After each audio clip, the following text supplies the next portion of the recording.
Good way to get everybody's attention. Good afternoon and welcome to this wonderful event. I see a lot of familiar faces and some I don't know. Is there anybody here at Unity Church-Unitarian for the first time? Okay, one, two, okay. Yeah, I got a couple. That's great. Okay, so we'll get to a little bit of housekeeping things if you're new here as well.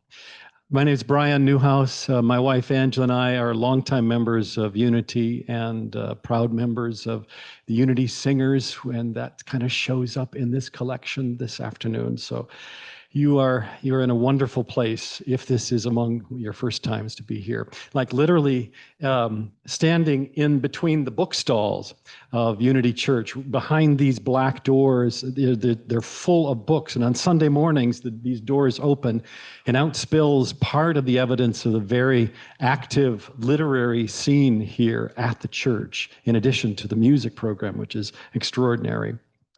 I want to thank Heidi, who's in the back, and the folks who volunteered to help put this on this afternoon. We'll be hearing and seeing more of them a little bit later on. And the event sponsored by Unity Church and publisher Noden Press. And you see the book back there that we're all here to celebrate, and there is an audio book that you're going to be hearing an excerpt or two if the technical gods are with us this afternoon, debuting today. Though the audio book, just a bit about that, it is select poems from both of Marg Walker's books, and they are embroidered with music. And the idea for the project was to raise funds for the music ministries here at Unity Church. And Ruth Palmer was the curator. You hear Ruth playing piano. There's composers who have set Marg's words to music. The vocal artists, Shazor Shah and Clara Osowski. Mark Dietrich is on flute, and Ruth plays piano. And you hear this glorious melding of music and poetry. And that'll be part of what we enjoy today. And it is going to be available for purchase afterwards. And when you purchase it, you are helping support the music ministry here because all the costs have been covered already. So your purchase goes directly to support the music program. Okay, yeah, bravo. So a little housekeeping, restrooms are right to your right, cell phones on silent, everybody. We are making a Zoom recording of this. It'll be available a little bit later in the week. And so the program today, we are going to be hearing readings, of course, from Marg and excerpts from the audiobook, and then refreshments afterwards, book signing and all of that. So you're invited to stay for it all. The author, Marg Walker, Angela and I have had the pleasure of knowing her for many years since we both joined the Unity Singers. A fantastic alto voice, which I think she does not mention in her book. So maybe that could come up a little later. But this is an exciting day. This is an exciting day when a book comes into the world. And this joins her first book, Sitting in Lawn Chairs After a Complicated Day. And this book, I had the privilege of reading an early copy of it and have spent the last couple days with it again, page after page of beautiful, beautiful work called So Surprisingly Light, The Small Suitcase of Certainty. The love of singing that we know as friends of Marg, it's woven throughout the book, and the power of the human connection is also a really strong theme throughout this book. It's wonderful. Highly recommended you purchase one in the back. A couple of speakers we want to turn things over to very briefly before Marg steps up. Publisher, Norton Stillman. He's been the visionary leader of Noden Press since 1967. In that role and many others, he's had a vibrant part of creating the Twin Cities literary community. At the peak of his business career, he owned 2 landmark St. Paul bookstores. Macabre's Books in Como Park, with those delightfully squeaky wooden floors and the smell of books when you walked in. No place like it.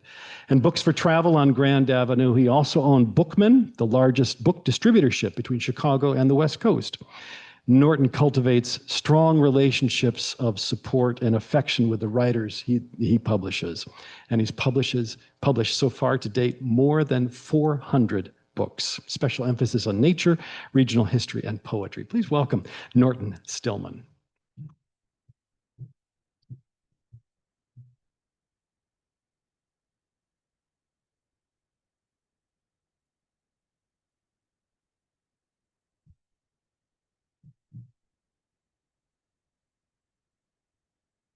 Thank you very much, Brian. And welcome to everybody here. And I appreciate Unity Church hosting this wonderful event. It's such a beautiful day today, and it'll be a beautiful time here, I know, today. And it was an honor to publish Marg's new book, So Surprisingly Light, The Small Suitcase of Certainty, as I did publishing sitting on the lawn chairs after a complicated day. I thank Jim Moore and Deborah Keenan and Brian Newhouse for doing their blurbs for the book. And Jim and Deborah have always been supportive of my publishing throughout the years, and I appreciate that very much. And I know you will have such a wonderful day today, and I'm so glad you all came. Thank you so much.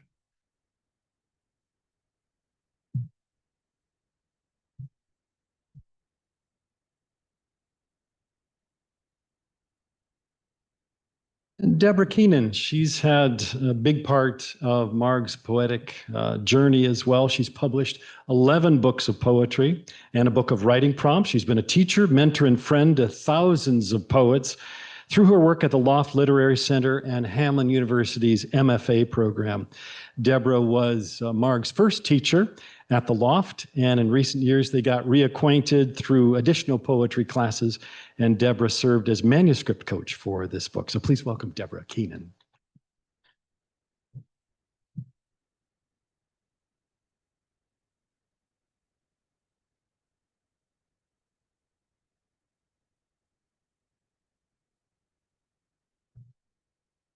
The miracle for Norton and me is there are steps to walk up that don't frighten us.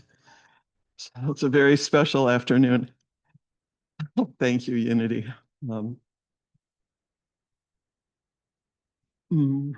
She asked me to speak for a couple of minutes, and I guess I would say my statement on the back of the book was carefully thought about, and I know Jim and I compared our notes to make sure we were saying what we felt were a mix of helpful and hopefully smart things about Marg's work. But so I think I just wrote something else. I'm not going to read the back of the book. So, I would say she's a class act.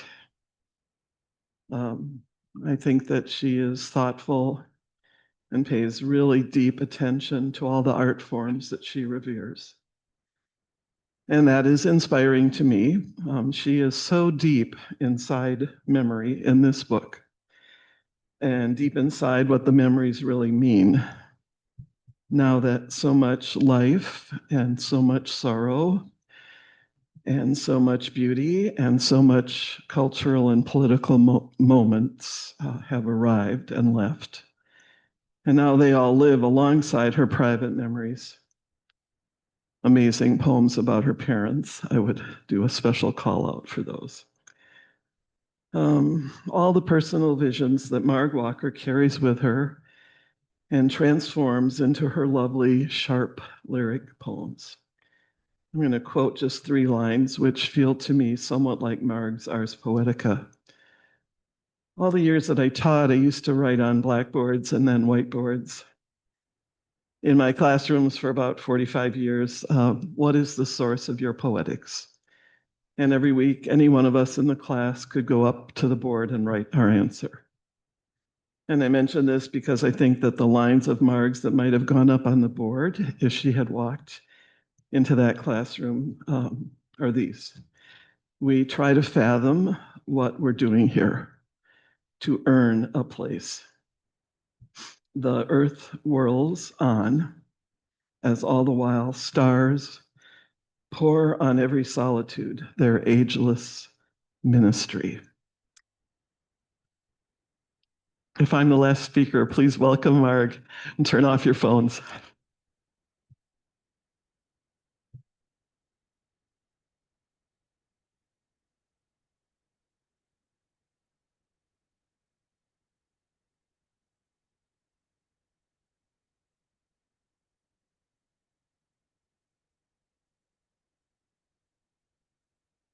Oh, I forgot to do that. I was supposed to do that. Thank you, Brian and Norton and Deborah. It means a lot that you're here and for everyone to hear your words. Yeah.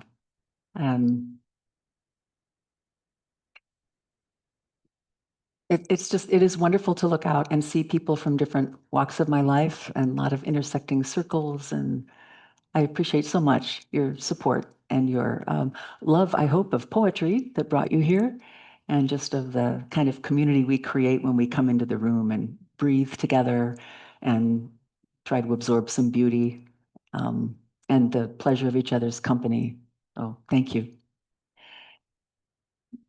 The first poem I'm going to read is called Through the Summer Screen, and it's dedicated to my mother.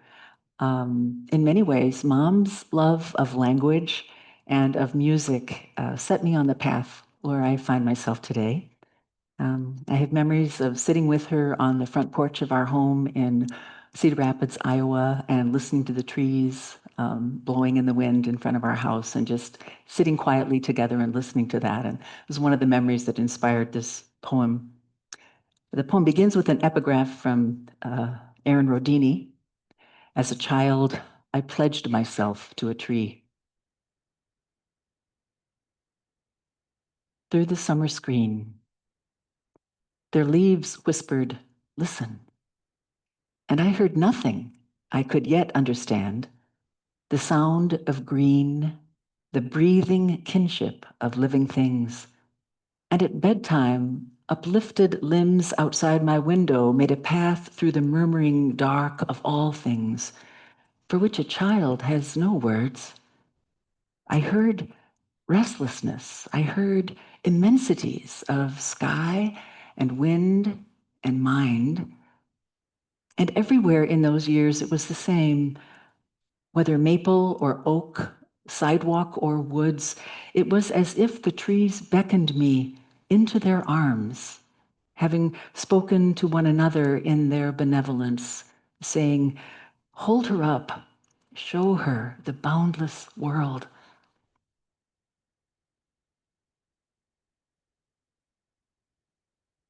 This next poem, in a way, picks up on the idea of the path into the murmuring dark. I'm somebody who loves nighttime. And this experience I shared with a friend many decades ago was one of the reasons why. In the anteroom of the holy, for David.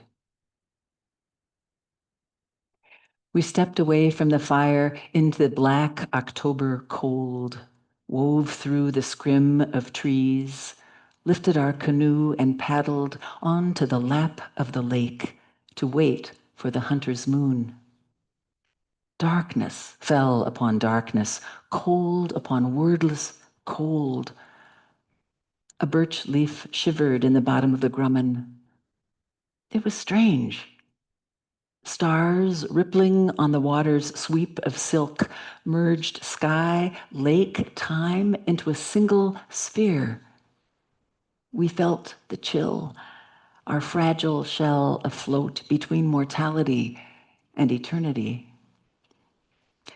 When the full moon at last ascended, its crescendo filled the hall of night. and with one stroke you centered us on its gilded path, that we might glide on gold.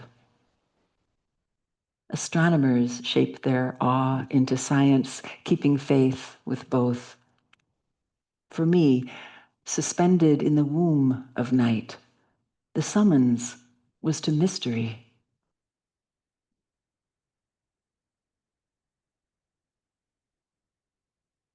Childhood games. This is a good time to mention that several family members have traveled here to join me today, and they're mostly clustered up here. I'm very grateful, very grateful that you've come. And some of you appear in this poem and in other poems, so heads up. Childhood games. 1. On summer days when it was raining, my sister and I played double solitaire on the bedroom floor, our concentration marked by card slap and rain spatter. Hands flew like startled birds. Our little brother, decidedly too young, we allowed to serve us lemonade. Cookies, if available. 2.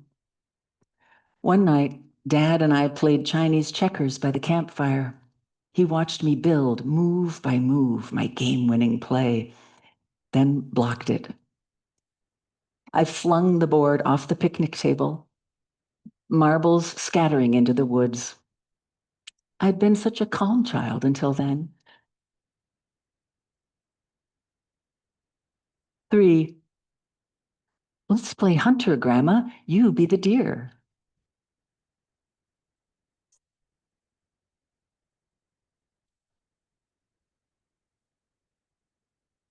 True. 4.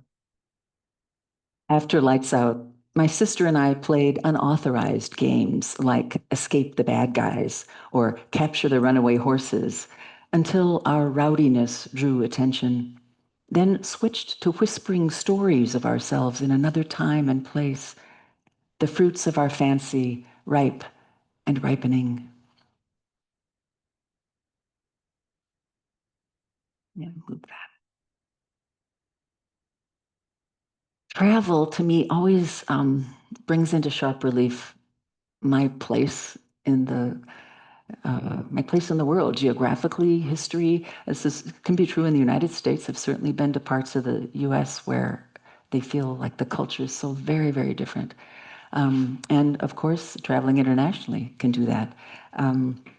Become curious about and really aware of how cultures and just ordinary people around the world are shaped by their political histories and their cultures. Just ordinary people living their lives and very different from our own. This one's called Above the Vltava River. Remember that cafe in Prague at the top of a cobbled street where we sat in the wan September sun, our metal chairs scraping the patio stone? How tired we were from head colds that had for days lain siege to us, and from the uphill climb past turrets, steeples, murals, domes, past child-drawn Ukrainian flags taped in windows, innocent outrage at the very idea of invasion. Were there pigeons? There should have been pigeons, and a mix of languages, bird and human, at the crowded courtyard tables where we drank strong coffee to keep warm and shared a preposterous pastry, not talking. All we had seen coalescing into a reverence for Prague and what it has borne. The war and the next war, the occupation, the revolution, and still the shopkeepers, the musicians, the school children, still the Charles Bridge, the Vltava River, pulsing through the city of velvet and stone. I don't understand it. The uneven distribution of suffering and endurance we can barely envision from where we sit, in our thin coats and upturned collars, amid the European clink of cups on saucers, and rest a while, touched and untouched.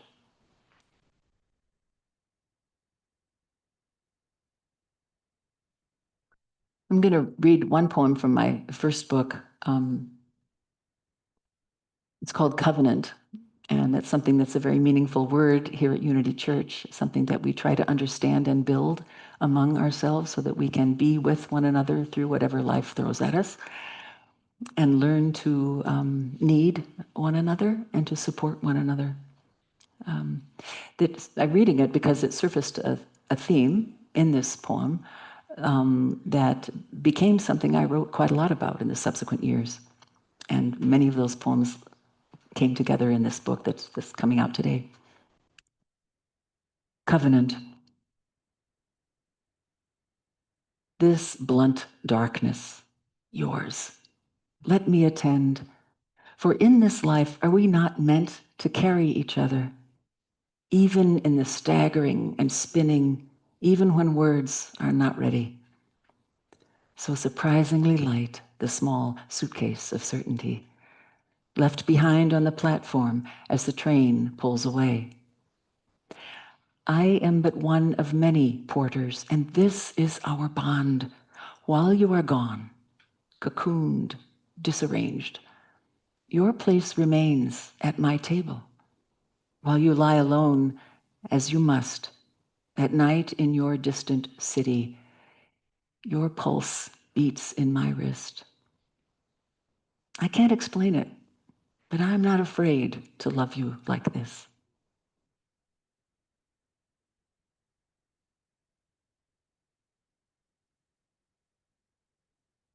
Now a couple of poems about hiking in the Rockies. Foothills with pockets of observable elk.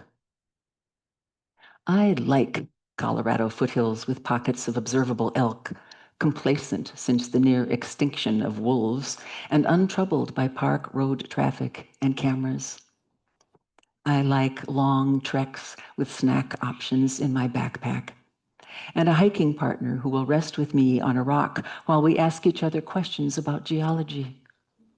I like not knowing, just looking, still being able to walk through these remote domains some have renamed nature, and hear my own heart beating. Each year, we're told of some simple fool who got too close during elk rut and barely made it back to the car. Wild is still wild sometimes. I like that.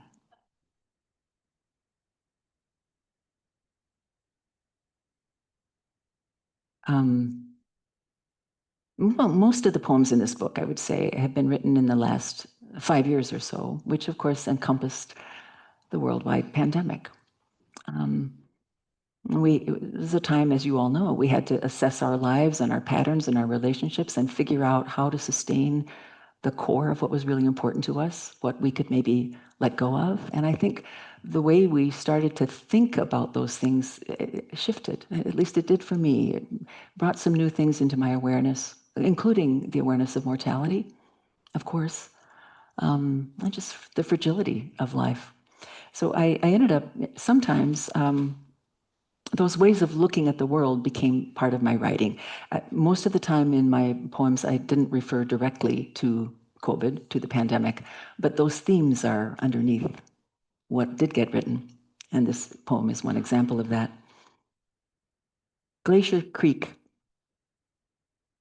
From the trail we watched as trees across the broad ravine that had been lit with gold took on a graver hue, all blue-green shadow stirred by restive wind.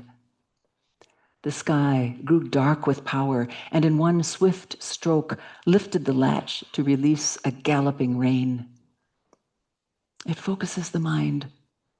An amber afternoon loses its innocence, and nothing sets you apart, you with your hiking stick of tinder, your animal skin. Nothing promises to protect you if thunder comes to threaten with its twin.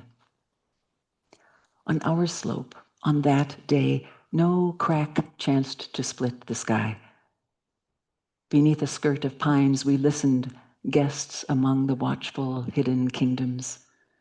Splash and spatter swept across high balcony and burrow, while from our soft and partial shelter, safe enough from drenching, We wondered at our luck to be included in the storm, yet kept from harm.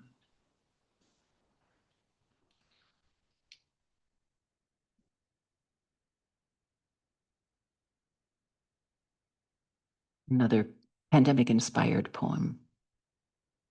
A house dreams of company.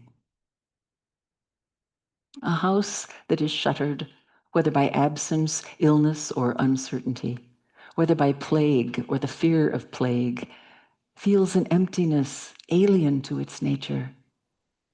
A house remembers the festal drapery of garlands, the mantle dressed with candles as if for Holy Communion or the coming of Santa Lucia. Remembers the doorbell's chime, ribbons of laughter, aromas of soup, bread, cider, spiced wine. A house contains all prior amplitudes. The closet stuffed with coats, cheeks kissed in the hallway, mirrors splendid with flushed faces.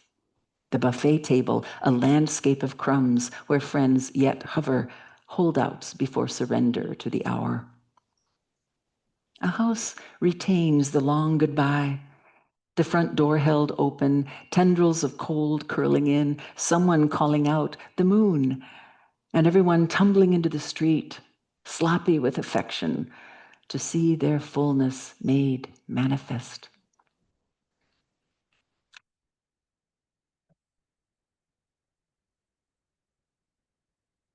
I'd like to say a few words about the audiobook that is debuting today that Brian mentioned. And it began for me in an almost random way. I thought for years about maybe making some kind of recording because I enjoy the reading. And then a high school friend was coming through town and we decided to meet for coffee at Ginkgo's. He's a voice actor. So when I mentioned this to him, he said, "Oh, you could do that." He said two things that pushed me over the line from a vague dream to an action plan. And the first one that he said was, "It's easy." But the second one was, "I'll help." And he was the first of many, many, many people who helped not only with the audiobook, but with, I think, with any book that becomes real. There are so many people that offer support and advice and knowledge and feedback, and it's amazing. Anyone who thinks that writing is a solitary enterprise, it is for a couple hours a day, and the rest of the time is filled with muses and inputs and feedback and all manner of things. So the audiobook started that way with Jeff saying, "Sure, you can do that. You got a closet? Sure."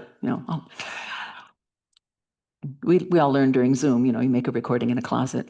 But I wanted to try something new. I wanted to use my voice in a different way and to pair it with music because I believe music is a natural companion to poetry. And because music plays a really large part of my life, plays an important role. In fact, many of you know, we're sitting in the room where choir rehearsals are held, and I've been coming here approximately weekly for about 25 years. I was also really keen to form partnerships and form a collaboration with other artists in different ways, and to find out what a poem could become when it was embellished with music, whether vocal music or instrumental. So the end result is this audiobook that's called Words to Warm the Silences. The theme of the audiobook is belonging to oneself, to one another, and to the larger world, including the natural world. Those are elements of spirituality. They're part of our faith tradition here at Unity. My collaborator in chief, as Brian mentioned, was Ruth Palmer, who many of you know as the Director of Music Ministries here at Unity for about 20 years until her retirement. So I, again, kind of mentioned it to her over breakfast. She jumped on board without asking any questions whatsoever. And then ended up being my close collaborator and curated all the music. She was remarkable. Because she couldn't be here today, she has recorded a brief video to say a few words about the project. And after we view that, we'll hear one excerpt from the audiobook.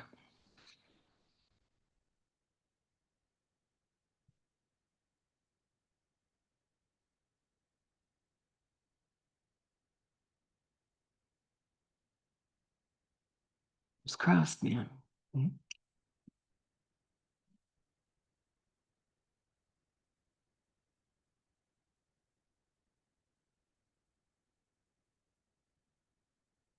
Record.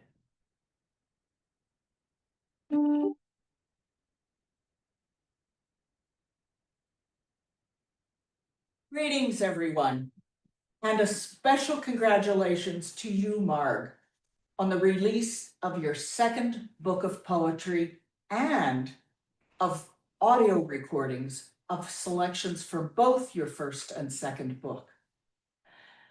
I have to tell all of you that listening to Marg read her own poetry is a truly deepening experience. And we had such fun working on this audio recording with her poetry interspersed with the sounds of piano, voice, not mine, I know better, instruments, sounds of the natural world, all used as either comment, such as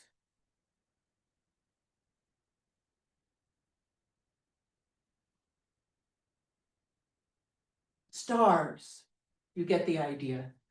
Sometimes used as introduction, sometimes as a postlude to the poetry to give you a chance to stay with a particular feeling. Oftentimes it might appear during the poetry. So it has a magical way of supporting the flow and intention of the poetry. It was such a joyful project, and special gratitude to you, Marg, for donating the proceeds of the audio recording to the music department of Unity Church. What better place? So, my best wishes for a fantastic evening. Many thanks. Congratulations, Marg. Dream cradle. At length, I wandered through the house and found the infant whose cries had gone unanswered. Her swaddling was in disarray, prodded by tiny fists. The room was dark, empty but for the cradle, and two women I now perceived in the shadows. It was strange to me that they did not soothe her, but stood apart. Their similar shapeless dresses were of sepia brown, like old photographs, and it came to me that this was my mother, young again, and her mother at her side. Some silent confusion and instruction seemed to pass between them, as if neither knew what should be done and feared a need this strong. I bent to untangle the child's covering. At once she grew calm. Her mouth, so remarkably like mine, softened. When I saw that her eyes were my eyes, there passed between us an understanding. I lifted her. From now on, I will carry her wherever she needs to go.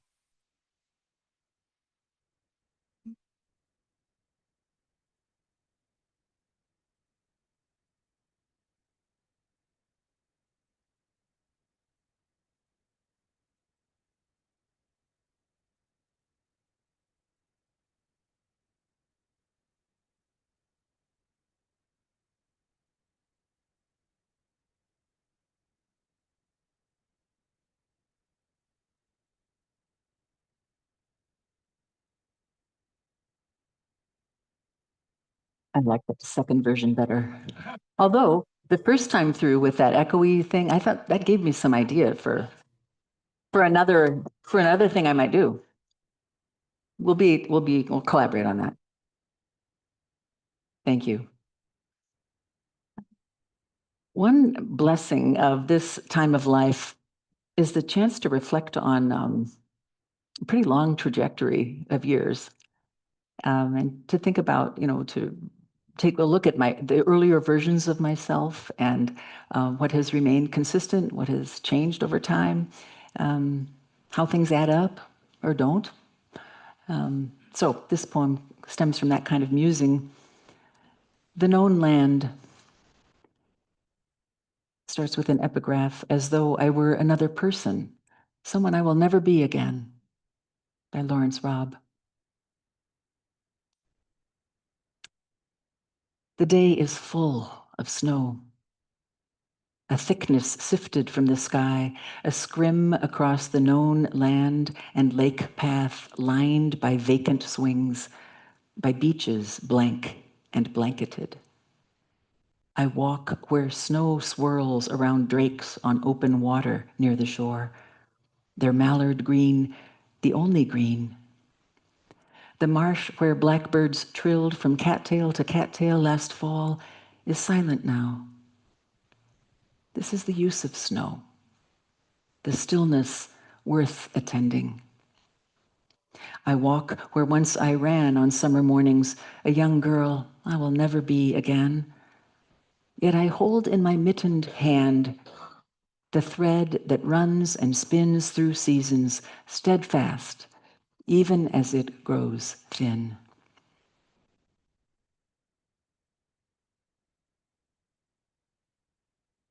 There's a short series of poems in my book called I Thought at the Time. And they focus on what, as a young woman, I thought was true of myself, and also true of my mother, true of our relationship.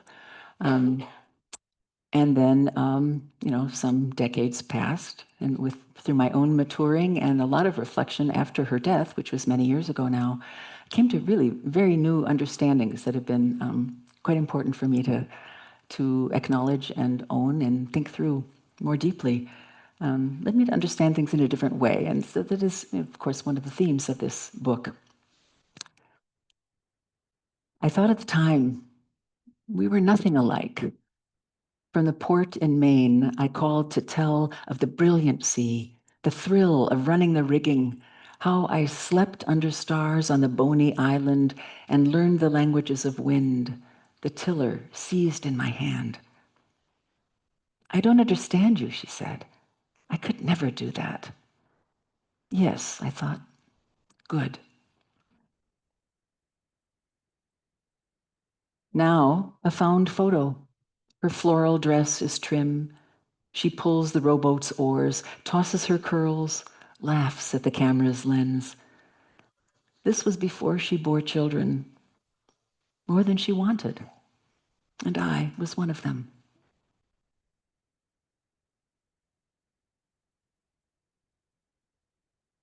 Solstice morning. It's a sundog day, cold, with winter haze. Drifting ice crystals refract the rays of rising sun in a bent shaft of diamond dust. We're driving east on an unwanted family mission, silent in the car, solemn. We watch the rainbow column clarify itself, curve into the early blue. On the far flank of the new day's sun, the bright arc's reticent twin paints from a pastel palette onto the scrim of cirrus clouds. The colors waver, but hold. We take it as a sign.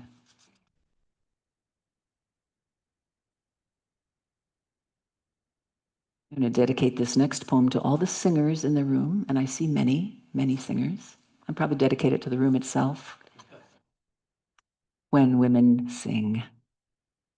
When women sing, their bodies sway like swells on the sea, so strong is the muscle memory of rocking babies. When women sing in a choir, they sometimes look away from the director, seeking unison in each other's faces. For there is no sanctuary so strong as voices joined in song's endeavor. You may be wondering about their sartorial tendencies. At rehearsals, women wear a variety of shoes, from Birkenstocks, alto, to sparkly sandals and clever boots, soprano. Just kidding. Both voice parts are super tired of that cliche. When women sing torch songs in the privacy of their homes, soprano or alto might be cleaning the toilet, wearing baggy jeans she couldn't quite throw out, might weep without warning, having lived the lyrics' story. When women sing together in a quiet, ready place, love pours out of them, like sunlight, soprano, like earth itself, alto.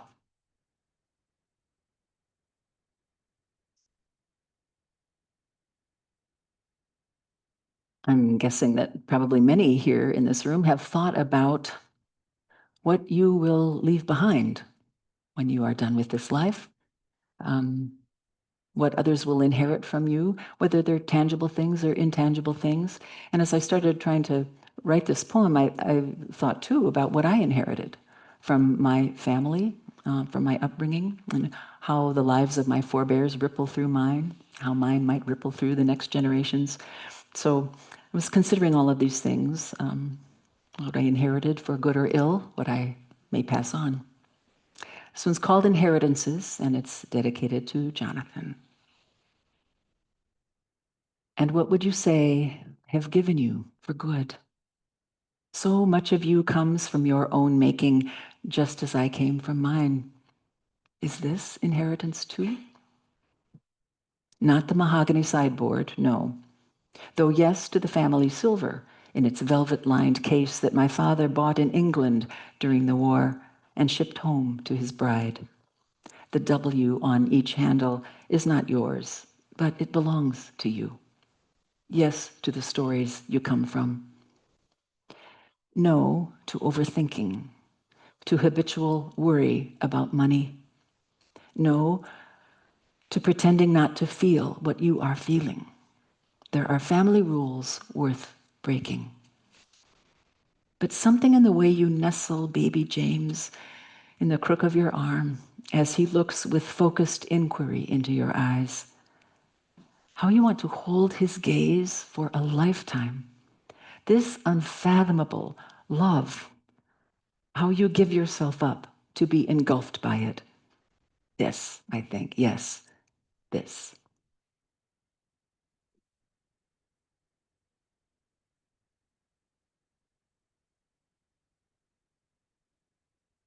What if the forest floor begins with an epigraph? And what if in your dream you went to heaven and there plucked a strange and beautiful flower? Samuel Taylor Coleridge. What if the forest floor, papered now with leaves at season's end, is akin to this age you are, which is all ages you have been and all wisdoms therefrom? And what if it can only be now that you find in the loam among the tumble of leaf mulch and red berries a strange and beautiful flower you've never before seen and know it as yourself?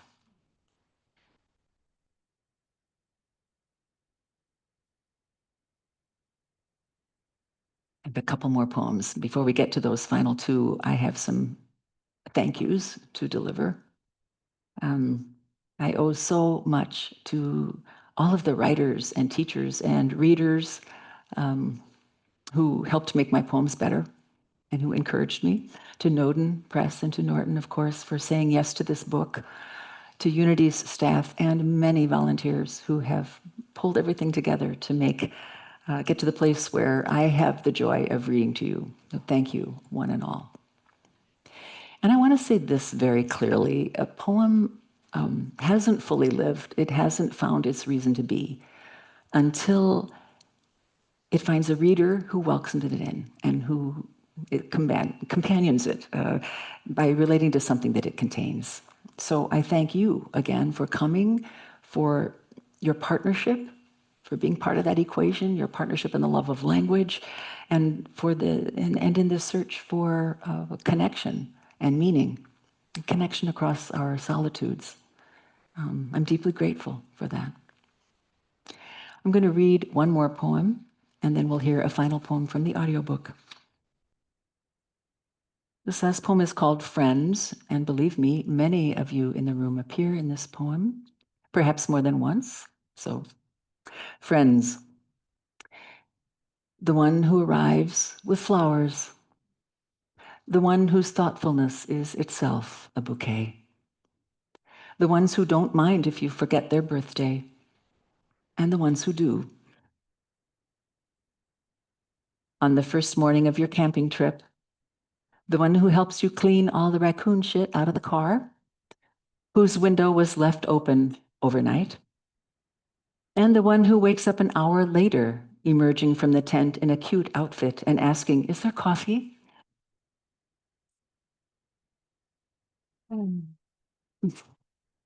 The ones who find themselves fascinating. The ones who quietly rise to help with the dishes at the end of the evening. The ones who stay too late, eyeing the last unopened bottle of wine. Sometimes the ones you choose don't choose you back, and you have to live with that. You wake from a dream with an indecipherable grief, something about not having a ticket or not being invited somewhere. Or was it that you asked for the wrong thing? Or how the sun shone on the back of someone walking away? The rare one who helps you grow, especially when you don't want to. The one who can name the constellations and certain planets, but chooses instead to stand with you in silence beneath the dark envelope of sky. When a crisis upends you, the one who will drop everything but the baby to be at your side. The one who listens and does not look away, who leans forward saying, "Tell me more, please."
The arms of the world. In a field of gold, the afternoon glow, beneath the high-flung blue of summer, with you I walk again. Drink in the sun, the scent of grass. Winds brush, insects hum, at play in the arms of the world. And glancing up into the fathoms, see, to my amazement, the secret contents of the sky disclosed. Untold chandeliers of stars, impossible by day, a riddle of silver sparks hung in pale blue. And turn to speak, but you are nowhere in the sunlit field. Ah, this is the sudden truth of it, and the wonder. All is present. All I've known moves with me through my days. The unseen no less my compass and my essence. Let me not fail to praise these veiled and layered realms, not skim as stone does over water or water over stone, but belong to all affections. The stone, the water, the impossible stars, this field, this sun, and you, though you're not here, with me in each astonishment.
Anybody else got chills? I get to wrap it up with an invitation for you to stay, have some refreshments along there. Marg will be signing books and giving dedications if you'd like in the back there. And we'll be here for another hour or so. So this is a time for us all to congratulate Marg on a remarkable book. And I'll just close with these lines we just heard. Tell me more, please. Let's hope book number 3 is soon forthcoming. Okay. Marg Walker, everybody. Yeah.